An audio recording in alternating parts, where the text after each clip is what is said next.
Salut tout le monde, on se retrouve aujourd'hui dans cette toute nouvelle vidéo où je vais vous parler de notre FIV numéro 2. Donc voilà, effectivement, nous avons fait notre FIV XI numéro 2 il y a maintenant quelques semaines et je voulais vous dire comment ça s'était passé, quel traitement j'ai eu, combien de temps ça a duré. Je vais pas vous introduire des vidéos dans mon explication, puisque je n'ai absolument rien tourné, ou le peu de photos que j'ai, je les garde personnellement et elles sont pas super dans le sens où les seules que j'ai, c'est celles de ma ponction.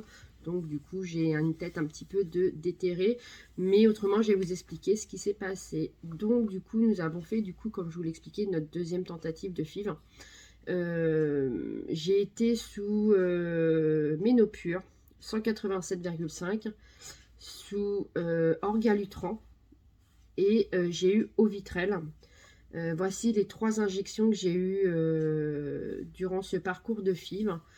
Il faut savoir que cette stimulation ovarienne est tombée pendant la semaine du 11 novembre, donc du coup ça a décalé ma première surveillance au niveau ovarienne. Lors de ma première surveillance, j'étais déjà à 5 ou 6 jours de stimulation. Et mes follicules étaient déjà très beaux. J'en avais à peu près une vingtaine de deux côtés au total. Donc une vingtaine, ce qui était bien.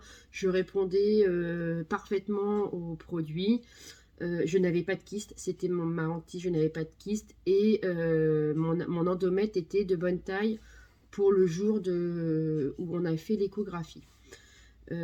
Donc ce qui s'est passé, c'est que je devais avoir rendez-vous 3 jours après, puisqu'il y avait cette histoire de 11 novembre. Mais les sages-femmes m'ont expliqué qu'elles m'appelaient dans l'après-midi pour me dire la marche à suivre au niveau du traitement, si on devait pousser un peu plus ou baisser. Donc c'est ce qui s'est passé. Elles m'ont appelé à 14 h en m'expliquant que je répondais absolument parfaitement au traitement, que tout se passait bien, que ma LH, ma progestérone et mon oestradiol étaient très bons. Que par contre, du coup, on avançait mon rendez-vous d'une journée et qu'on recontrôlait donc 2 jours après. C'est ce qui s'est passé le vendredi ou le samedi matin. Non, ça doit être le vendredi matin. Nous nous sommes déplacés au centre de PMA pour un nouveau contrôle. Mon conjoint a décidé de m'accompagner cette fois-ci pour assister à une toute première fois pour lui de surveillance. C'était convenu avec les sages-femmes. Sauf que malheureusement pour lui, il n'a pu assister à rien puisque le Covid est revenu en hausse et que les normes sanitaires dans cet établissement sont au plus haut et du coup il a dû rester en salle d'attente. Donc malheureusement j'étais déçue qu'il ne soit pas avec moi, il a fait tout le trajet avec moi et la seule chose qu'il a vue de cette surveillance, c'est les 2 salles d'attente et un bout de prise de sang. Du coup, à ce moment-là, cette deuxième surveillance, on s'aperçoit que j'ai 3 beaux follicules de entre 15 et 17 à droite. Et à gauche, j'en ai 3 ou 4, c'est pareil, j'ai plus les chiffres en tête, de 11 à 14, si je ne me trompe pas. Donc, elle m'explique que tout avance très bien et que le déclenchement va se faire dans les jours qui arrivent. Et que, effectivement, elle me rappelait dans l'après-midi. Et c'est ce qui s'est passé. Elles m'ont rappelé dans l'après-midi. Elles m'ont dit qu'on continuait toujours Ménopure 187. On continuait toujours Orgalutran. Mais que, bonne nouvelle, on déclenchait Ovitrel le dimanche à 22 h 30. Donc là, ça a été vraiment une surprise pour nous parce qu'on ne s'attendait pas à ce que ça soit aussi vite. Parce que pour être franc avec vous, j'ai dû avoir, j'ai plus les chiffres en tête, mais j'ai dû avoir que 9 ou 10 jours de stimulation. Donc c'est quand même passé extrêmement vite.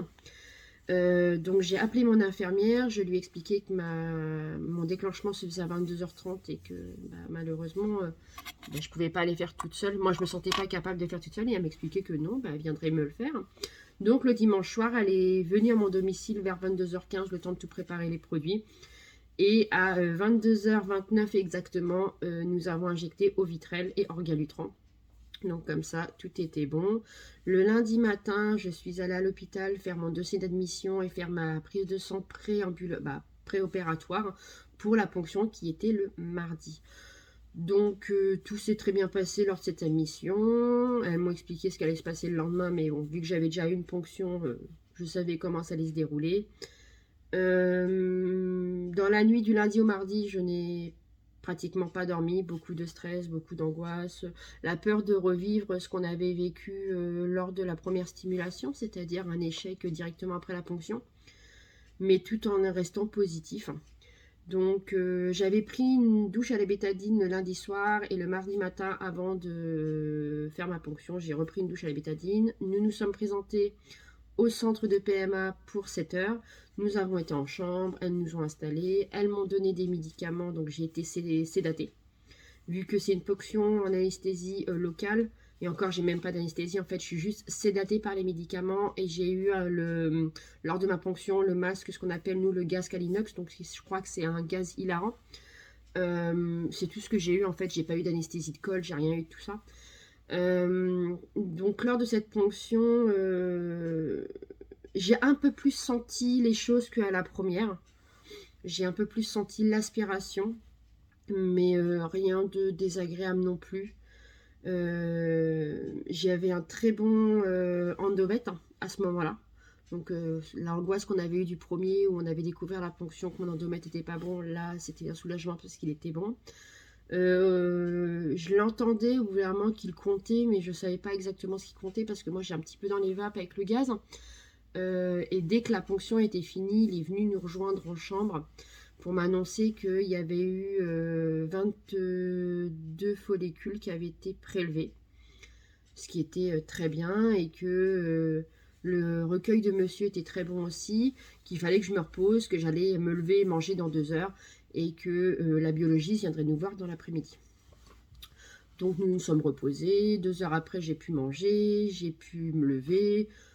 Contrairement à la première fois où j'ai perdu beaucoup de sang avec des caillots, là absolument pas, pas de douleur, je me sentais vraiment très bien, comme si c'était rien passé. Je me suis reposée.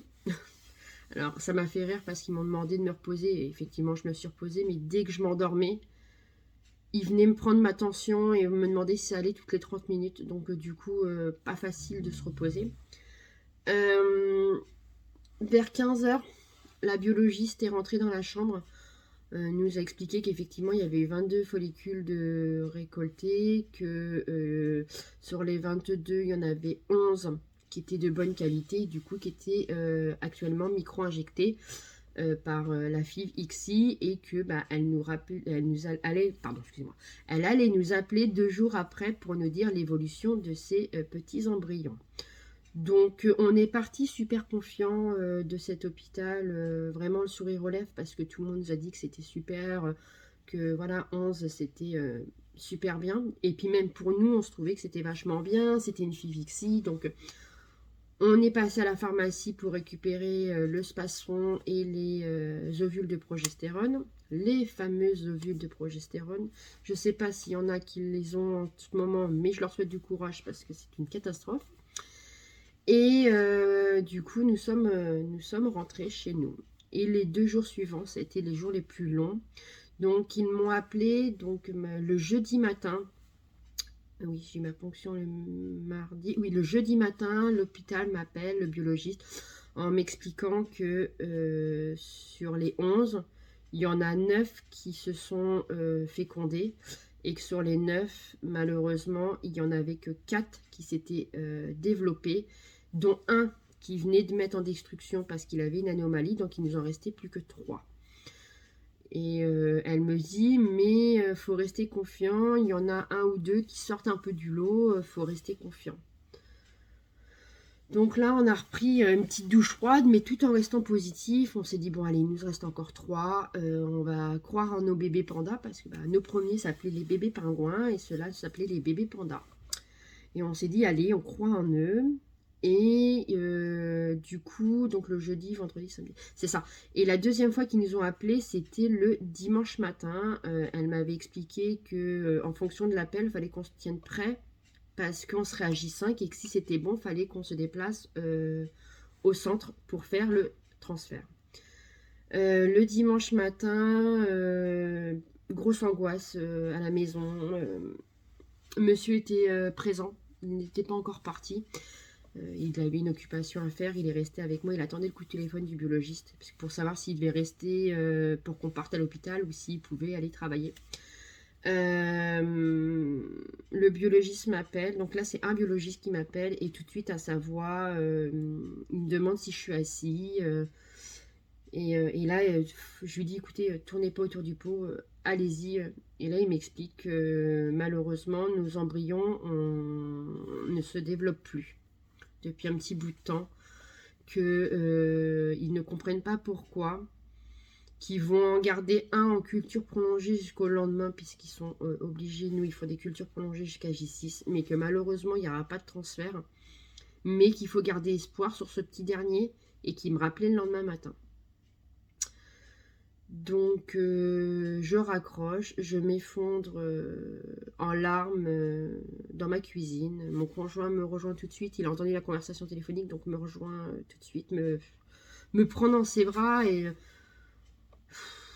Il n'y avait plus de mots, on se regardait, il n'y avait pas de mots en fait. Il comprend tout de suite ce qui s'est passé et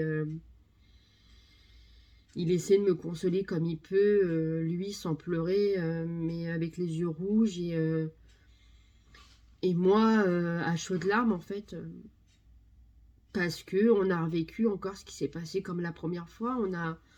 On a revécu une ponction, on avait encore de beaux ovules et malheureusement, tout s'est arrêté après la ponction. Pas de transfert, rien, pas de congélation.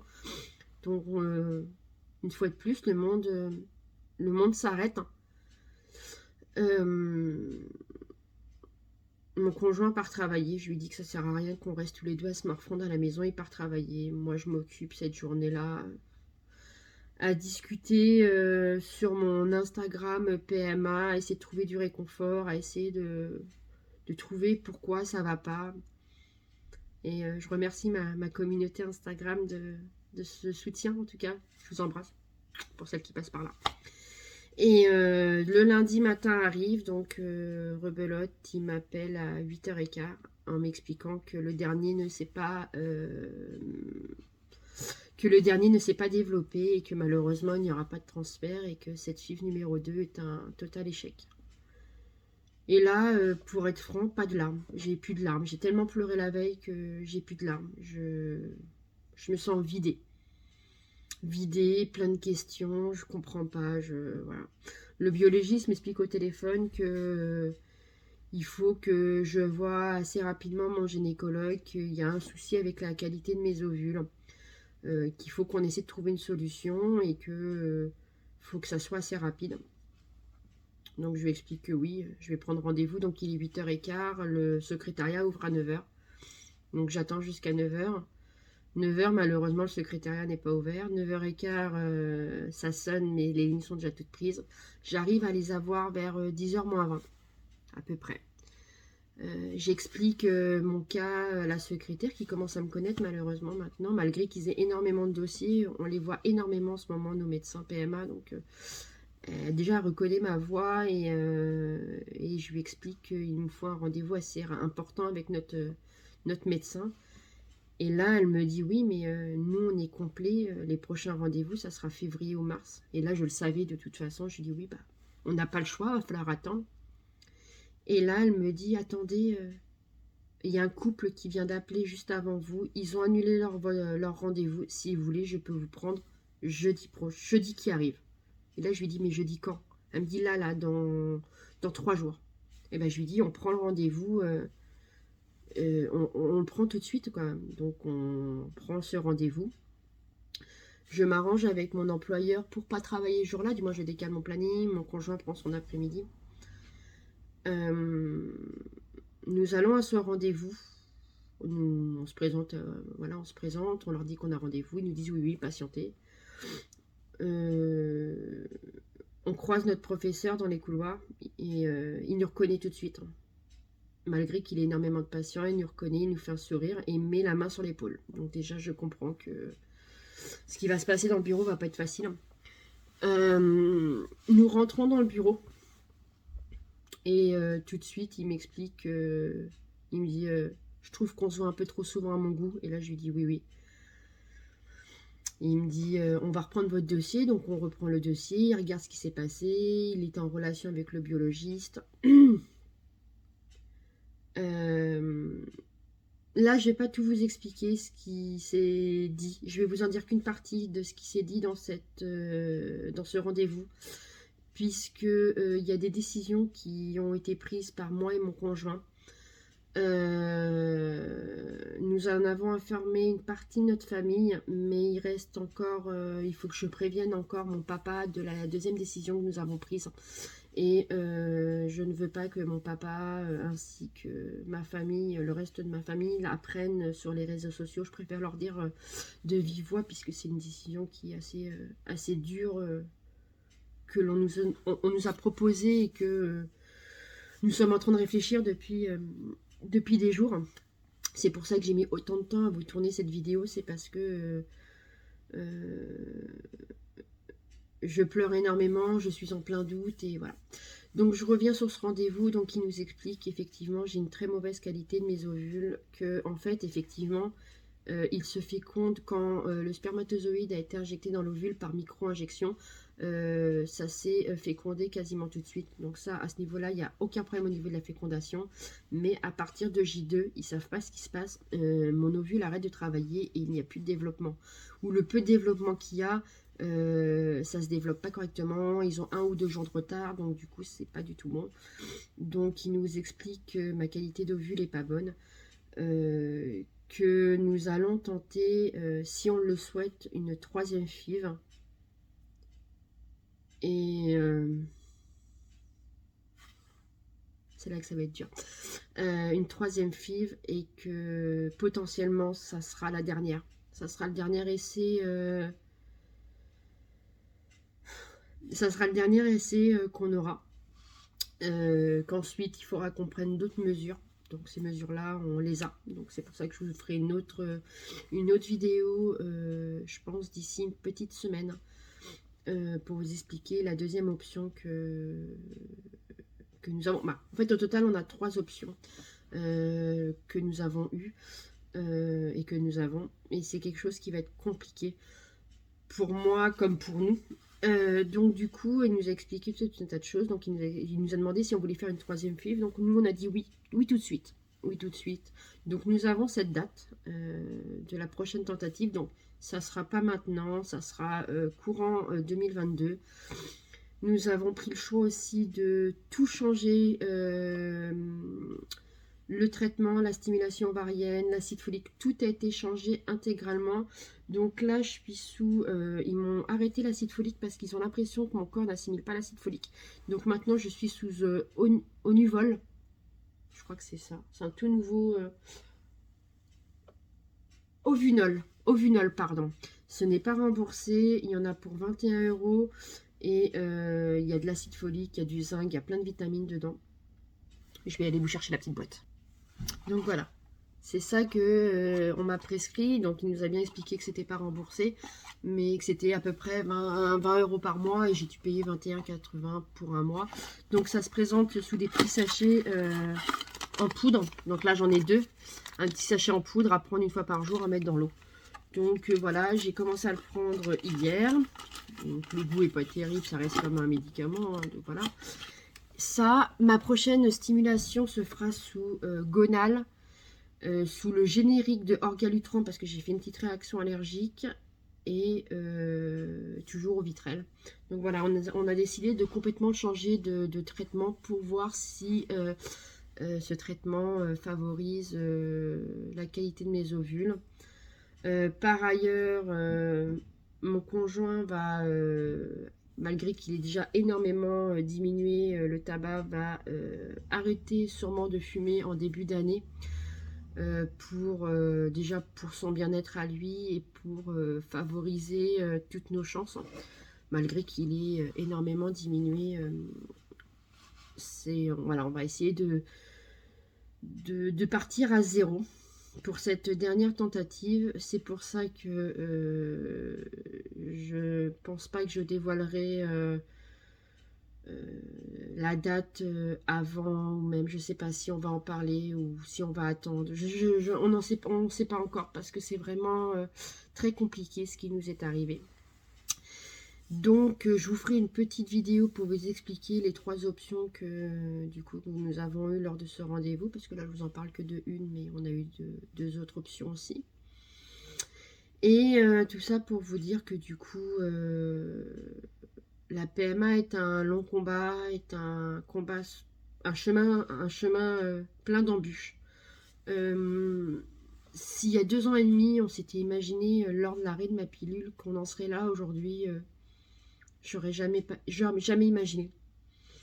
Jamais imaginé autant souffrir, dans le sens où c'est les montagnes russes. On est content d'être en stimulation, on voit de beaux follicules, c'est la descente après la ponction, on a la chute d'hormones. Donc c'est quelque chose qui est vraiment compliqué.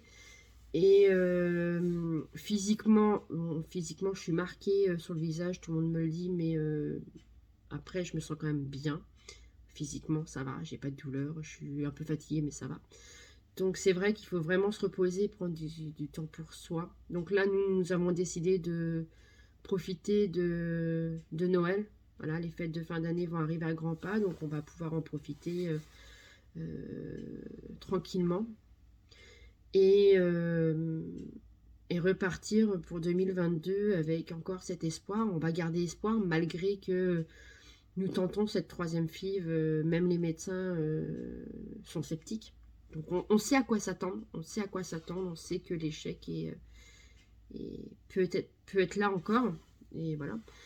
Donc, mais on a pris quand même la décision de faire une 3e tentative. On est quand même persévérant et on avisera pour la suite juste après. Donc voilà les nouvelles que je voulais vous expliquer. Je pensais faire une petite vidéo, mais malheureusement, elle fait encore 21 minutes. Je suis vraiment désolée. Et le seul point positif que j'ai eu ce mois-ci, ça a quand même été la communauté Instagram que j'ai. Les abonnés que j'ai qui sont vraiment formidables, avec qui je discute énormément, qui me réconfortent. On s'aide, c'est vraiment, cette communauté-là est vraiment très soudée. Et moi qui n'ai jamais de chance dans ma vie, j'ai participé à un jeu concours sur Instagram. On m'a notifié, donc j'ai participé. Et j'ai eu la chance de remporter un très beau lot. Donc je remercie... c'est devenu une amie du coup maintenant, parce qu'on discute énormément. Mais son Instagram, c'est un combat pour la vie. Donc elle aussi, elle est en procédure de PMA. Et grâce à elle, j'ai gagné 4 livres. J'ai un petit mot, mais que ça, je garderai pour moi personnellement. Et un joli collier avec un colibri. Voilà. Donc, j'ai gagné ces...